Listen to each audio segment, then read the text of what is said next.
నమస్తే welcome to AK news. Telangana రాష్ట్ర వర్షాకాల అసెంబ్లీ సమావేశాల్లో భాగంగా పలు సమస్యలపై పలువురు మంత్రులు అలాగే శాసనసభ్యులు చర్చించిన అనంతరం రామగుండ ఎమ్మెల్యే మకాన్ సింగ్ రాజ్ ఠాకూర్ రామగుండం నియోజకవర్గ సమస్యల గురించి ప్రస్తావిస్తూ నిజాం పాలనలో 2 మెగావాట్ల నుండి మొదలుపెట్టిన బి పవర్ హౌస్ విద్యుత్ పవర్ ప్లాంట్ నేడు 62.5 మెగావాట్ల విద్యుత్ పవర్ ప్లాంట్గా అవతరించిందని, గత పాలకుల నిర్లక్ష్యం వల్ల నేడు దేశానికే వెలుగులిస్తున్న రామగుండం చీకటిమయమైందని, గత పాలకులు రామగుండంలో sub super critical power plant ను ఏర్పాటు చేస్తామని, మళ్లీ రామగుండానికి పునర్వైభవం తీసుకొస్తామని, మాంచెస్టర్ ఆఫ్ సిటీగా రామగుండానికి పునర్వైభవం తీసుకొస్తామని, రామగుండంలో ఓపెన్ కాస్ట్ లేకుండా బొగ్గు బావులకే ప్రాధాన్యతను ఇచ్చేంత వరకు కుర్చీ వేసుకుని కూర్చుంటానన్న నాటి ముఖ్యమంత్రి కేసీఆర్ గత 10 సంవత్సరాల పాలనలో ఇంటున్న పుల్ల అటు పెట్టలేదన్నారు.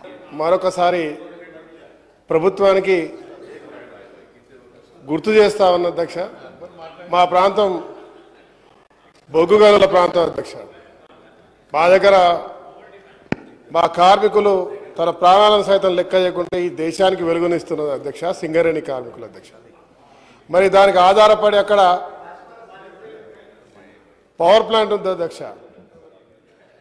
గతంలో నిజాం కాలంలో 2 మెగావాట్లతో ప్రారంభమై స్వతంత్రం వచ్చిన తర్వాత 62.5 మెగావాట్ల ఒక సబ్ క్రిటికల్ ప్రాజెక్ట్ ఉండేది అధ్యక్ష.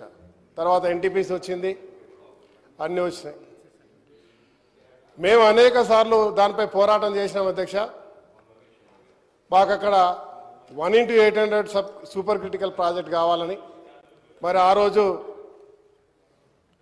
ప్రభుత్వం మేము లేనప్పుడు మా నాయకులు శ్రీధర్ బాబు గారు, జీవన్ రెడ్డి గారు, ఇతర కాంగ్రెస్ పార్టీ నాయకులు ఆ ప్రాంత ప్రజల పక్షాన పెద్ద ఎత్తున పోరాటం చేసినాం.